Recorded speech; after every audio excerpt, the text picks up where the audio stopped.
La via delle Prealpi d'autunno ci inebria di colore e profumi. I boschi sono un affresco brillante d'ocra, aranci, rossi e verdi, mentre qualche vetta è già imbiancata di neve. Nel sottobosco resine, erba umida, muschi proteggono segreti saporiti come i funghi e i tartufi.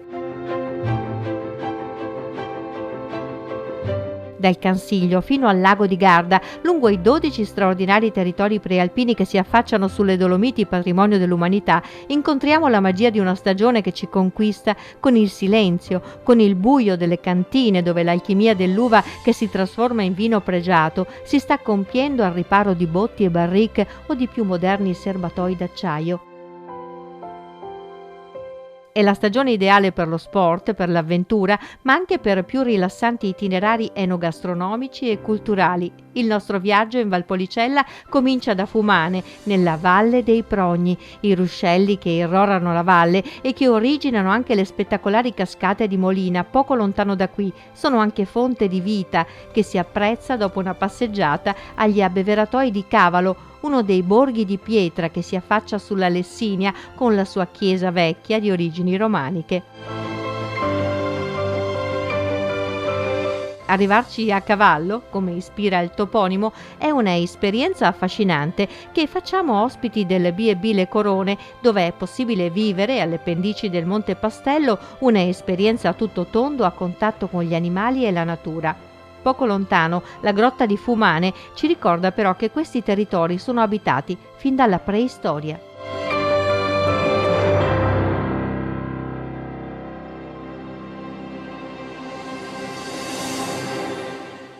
Il sito della Valpolicella è ricco di rifugi e di grotte. Uno dei più importanti, che è anche patrimonio dell'UNESCO qui a Fumane, è il Riparo Solinas, che è una grotta dentro la quale sono state trovate resti e testimonianze dell'era preistorica.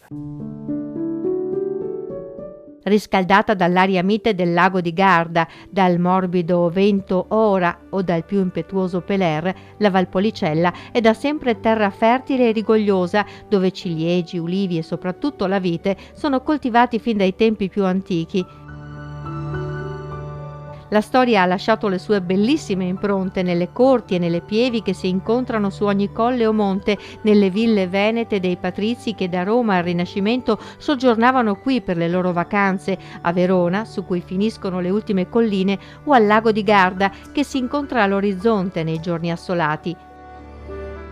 A Fumane, sulla strada per Verona, Villa della Torre con il suo antico vigneto, i cortili aperti e i grandi camini con i mascheroni che fanno paura, è uno degli esempi più affascinanti. Più che una villa si tratta di un vero e proprio monumento. È stata costruita a cominciare dagli inizi del Cinquecento, per cui 60 anni di lavoro, per opera di due grandissimi progettisti. Uno è Giulio Romano, autore di Palazzo Te a Mantova, l'allievo di Raffaello, e l'altro è Michele Sammicheli, grande architetto veronese, ma che lavorò anche a Venezia e in altre parti del Veneto, per volontà di una famiglia che si chiamava Della Torre. Qui oggi il vigneto, da dove nascono vini di gran classe premiati in tutti i concorsi internazionali, e il sontuoso resort, dove al primo piano del palazzo sono state ricavate alcune luxury room e una suite, rendono la villa viva e sempre splendida. La villa nel Settecento è stata abbandonata dai Della Torre, finito il ramo, e adesso Marilisa Allegrini è la 27ª proprietaria della villa dopo che Della Torre l'hanno lasciata. Il sogno di Marilisa Allegrini era quello di unire la proprietà agricola alla parte artistica culturale, riunendo l'unità del fondo.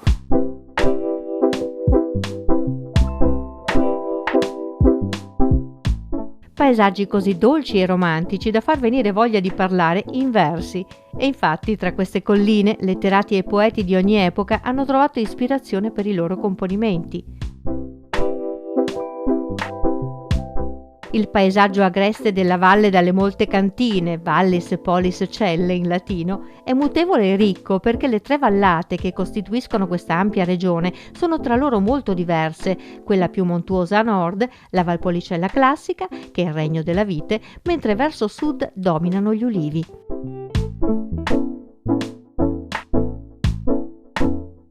Tra le cantine storiche, Quintarelli, a poca distanza dal centro di Ceré di Negrar sul monte Capaletta, è uno dei luoghi che più racconta della passione e della tenacia con la quale, di generazione in generazione, dai bisnonni che già spedivano le botti negli Stati Uniti, al nonno Giuseppe, detto da tutti Bepi, capace di trasformare in un capolavoro ogni bottiglia, con le etichette scritte a mano e le migliori annate custodite con cura, avvolte nelle pagine del quotidiano L'Arena, fino alle nuove generazioni si sono affermati e affinati sempre più i vini classici della Valpolicella, il Valpolicella, il Ripasso, l'Amarone e il Recioto.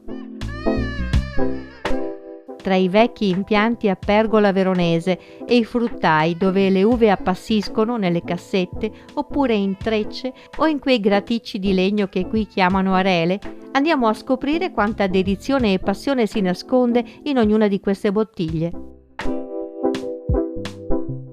Possiamo vedere anche diversi metodi di appassimento. Qua insomma, troviamo le arelle, questi letti di uva col fondo in canna di bambù che favorisce il giro dell'aria. Qua a lato invece abbiamo le trecce d'uva, delle trecce proprio che dal soffitto arrivano fino al pavimento. E questa è la mamma personalmente che le faceva la nonna, è proprio una tradizione di famiglia che si porta avanti.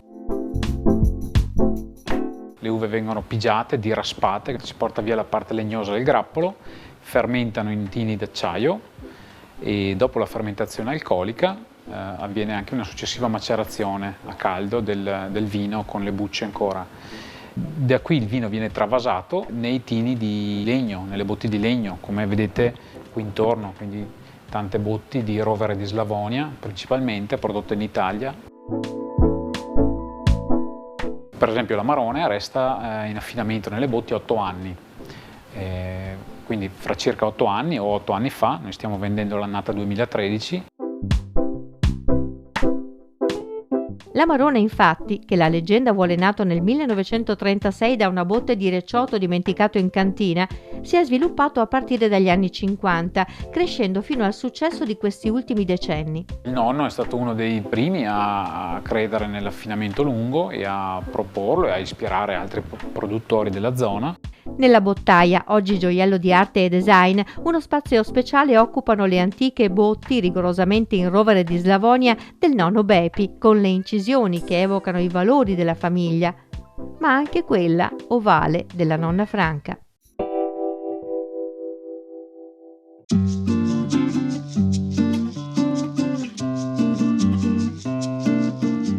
Siamo in Valpantena, sul Monte Castello. È la parte più nobile, la parte più bella della nostra azienda.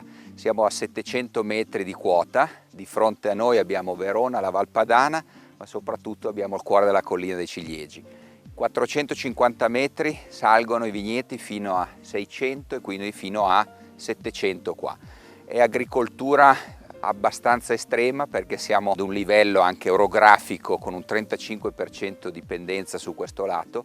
Nei secoli la sapienza contadina, che è uno spettro di saperi che vanno dalla terra all'accoglienza, si è continuamente trasformata in una ricerca continua di perfezione e bellezza. Ed oggi su queste colline, dove da piccoli apprezzamenti nascono vini cru, gran cru e monocru, si stanno affacciando alla vita anche questi particolari impianti di Corvina e Teroldego, cresciuti tra i 500 e i 700 metri di quota sulle terrazze più alte della collina dei Ciliegi, nella piccola frazione di Erbine di Grezzana. Dopo un lungo periodo di ricerche e microvinificazioni, le uve sono state da poco raccolte per iniziare la vinificazione di un extra DOC che si chiamerà Super Valpantena, dal nome della valle su cui si affaccia il vigneto. In cantina abbiamo il privilegio di assaggiare il Super Valpantena che sta appena iniziando la vinificazione, ma che vino diventerà, per ora si può solo immaginarlo.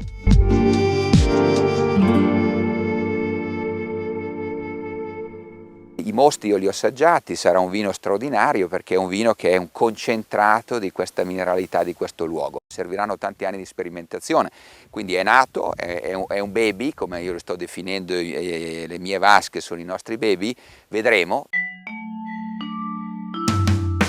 Una spettacolare distesa di 53 ettari, tutti coltivati con metodo biologico e con impianti e tecniche altamente sostenibili, costituisce il regno della intraprendente famiglia Gianolli, che di origine milanese ha però trascorso parte della sua storia qui, nella frazione di Erbin.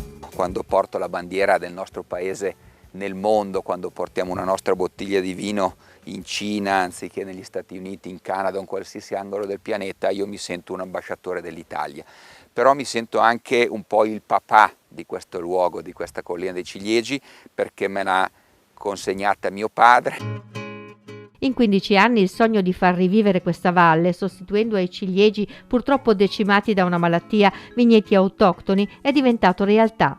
Nel caveau della cantina incontriamo uno dei giganti del Duomo di Milano appena restaurato. Sarà il guardiano della cantina per i prossimi anni. La pietra è un altro dei tesori di queste valli, famose anche per il marmo, ma sono il biancone e i basalti su cui affondano le radici le vigne di Corvina, Molinara e Rondinella, le tre uve autoctone che danno quell'impronta inconfondibile ai vini della Valpolicella, il vero tesoro della valle. È chiaro che noi cerchiamo di portare in cantina il nostro amore, il valore di questa terra, che poi chiamiamo terra ma in realtà è pietra, perché qua abbiamo solo pietra, c'è questo biancone che sono all'interno del quale le nostre radici si affondano per estrarre questa mineralità straordinaria.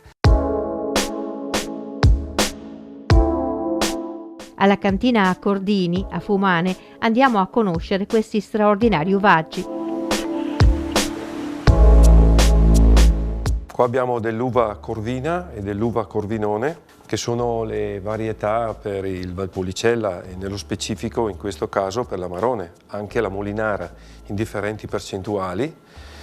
La cosa interessante è che mettiamo l'uva da appassire per circa 90 giorni e in questi 90 giorni abbiamo un calo dell'uva di circa un 25, a volte anche un 30%. Dopo questo periodo di 90 giorni tra prima di Natale o dopo Natale vengono pigiate e la fermentazione o macerazione dura circa 35-40 giorni per poi essere messa in botti per almeno 2 anni. Questo è quello che ci dice il disciplinare. Anche la storia di questa cantina cresce attraverso l'esperienza di generazioni familiari che dai primi dell'Ottocento fino ad oggi ha coniugato tradizione e innovazione. Abbiamo una proprietà circa adesso di 30 ettari, principalmente vocata a produrre uve rosse, quindi la Corvina, la Rondinella, la Molinara, e produrre i vini classici della Valpolicella, quindi il Valpolicella classico, il Ripasso, l'Amarone e il Recioto. Diciamo che ormai il mercato per noi a Cordini, ma anche per la Valpolicella, è quasi mondiale, insomma. La famiglia Cordini conserva e gestisce anche un vigneto storico molto antico, pre-filossera come si dice in gergo, cioè prima che questa malattia devastasse tutti i vigneti italiani nell'Ottocento, forse grazie anche al fatto che la famiglia da sempre coltiva una piccola cru chiamata le Bessole, con il vino che si consuma in famiglia. Dove chiaramente era un vigneto puramente sostentativo perché ci sono poche viti, sono molto distanti una dall'altra. Oggi il rispetto per la propria storia e tradizione significa soprattutto sostenibilità. Il nostro futuro è abbastanza immediato perché da 2 anni siamo certificati biologici. Per noi è una sfida e questa ci sembra soprattutto il nostro terreno dove andremo, ma non a investire, a pensare di migliorare, di rispettare soprattutto il territorio.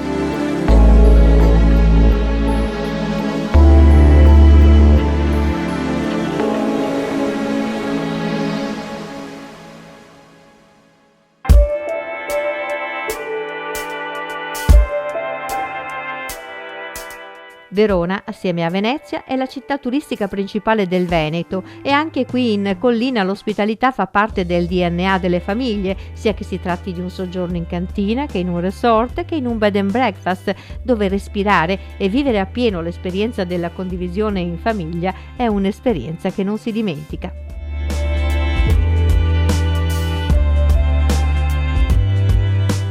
Il concetto dell'ospitalità all'interno della nostra famiglia è molto importante e radicato. È un bed and breakfast a conduzione familiare, siamo io e mio padre. che è un territorio fantastico da fruire a piedi, in bicicletta e a cavallo. È stato attraversato anche l'anno scorso dall'iniziativa della Via delle Prealpi. È un territorio che si estende fino a Val d'Alpone, a 1500 metri, 1200-1500 metri di altitudine, e per il 70% privo di vegetazione, nonostante siamo in piena quota vegetativa. Perché?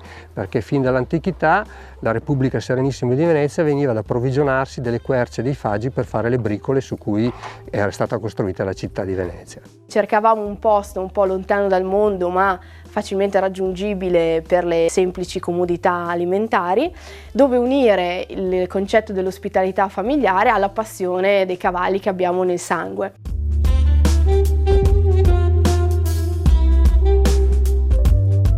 Abbiamo fatto 3 camere per gli ospiti e uno chalet nel bosco, quindi un cottage come fiaba di montagna, una vita dettata dai tempi della natura. D'inverno finiamo di lavorare fuori quando fa buio, ok? D'estate, quando fuori c'è troppo caldo che non si può lavorare, non c'è lavoro che tenga, non c'è scadenza. E questo è il bello, si crea un legame con la natura che oggigiorno è difficile trovare, ma non solo nelle città, anche nei centri più piccoli.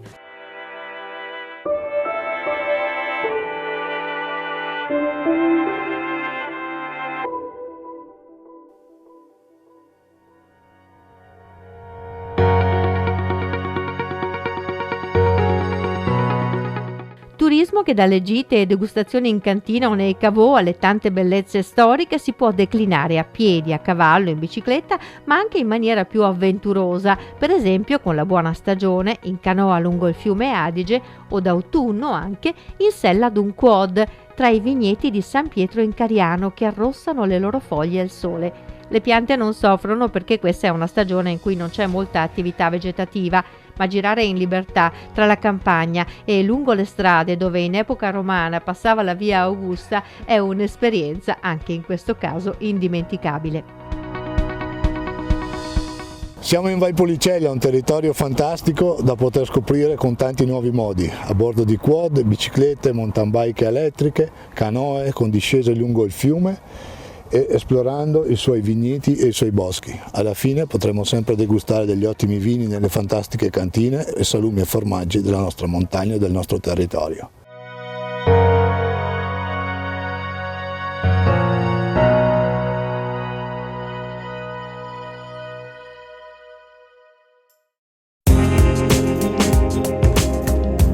E per chi ha voglia di avventura ma non rinuncia al romanticismo, decisamente seducente è il glamping, il camping di classe in vigneto. È un'esperienza a mio avviso unica perché ti permette di vivere l'esperienza del Kruger Park o l'esperienza del parco del Kenya, o quelle esperienze che sono veramente a contatto stretto con la natura, però in mezzo alle vigne. In mezzo alle vigne, ma soprattutto in mezzo al vero lusso. Quando mi dice il vostro è un posto di lusso, è un posto dove il lusso qua è il silenzio, è il riposo, è la pace.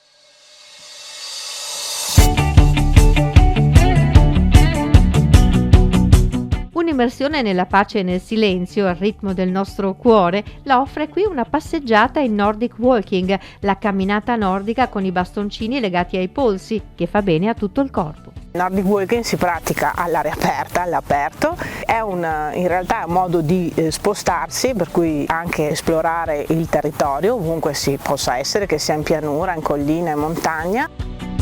È una tecnica che ha tantissimi benefici perché è di facile applicazione, bastano un buon paio di scarpe da trekking basse e un paio di bastoncini. Non è solo per sportivi, anzi noi puntiamo a tirare via dal divano le persone che magari da sole non hanno la voglia oppure hanno la voglia ma non sanno come fare, vengono via con noi, si trovano bene, fanno un corso base, stanno in compagnia e noi li portiamo in giro anche a scoprire le bellezze di questo territorio. Da vedere senz'altro l'antica pieve di San Giorgio di Valpolicella, detta Inganna Poltron, perché anche da lontano dà l'impressione di essere solo a 2 passi di distanza. Ma poi Marano di Valpolicella, dove alle pendici del Monte Castellon, protetti da una tettoia moderna, si trovano i resti dell'antico tempio di Minerva.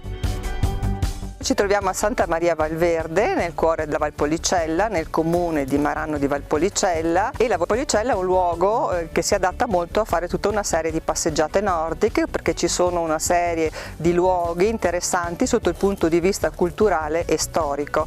Ad esempio ci troviamo qui davanti alla chiesetta di Santa Maria Valverde, chiesetta del XII secolo. Qua sopra si trovava il castello scaligero di Federico della Scala e poco lontano abbiamo il meraviglioso tempio dedicato alla dea Minerva, tempio che in realtà è un santuario che risale già al VI secolo a.C. Altri luoghi interessanti che potete vedere, mi viene in mente in questo momento San Giorgio in Ganapoltron, dove c'è una bellissima chiesa di epoca longobarda con un villaggio protostorico dietro la chiesa, oppure la pieve romanica di San Floriano.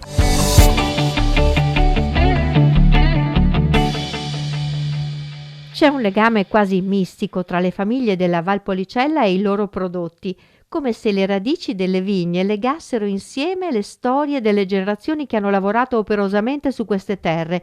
Cantine che oggi sono gioielli di modernità e sostenibilità, meta di turisti ed appassionati enoamatori di tutto il mondo, che nonostante la sfrenata globalizzazione ed il successo di queste denominazioni nulla hanno sacrificato della loro tradizione familiare, che anzi proprio per questo si ancora sempre più a questa storia identitaria.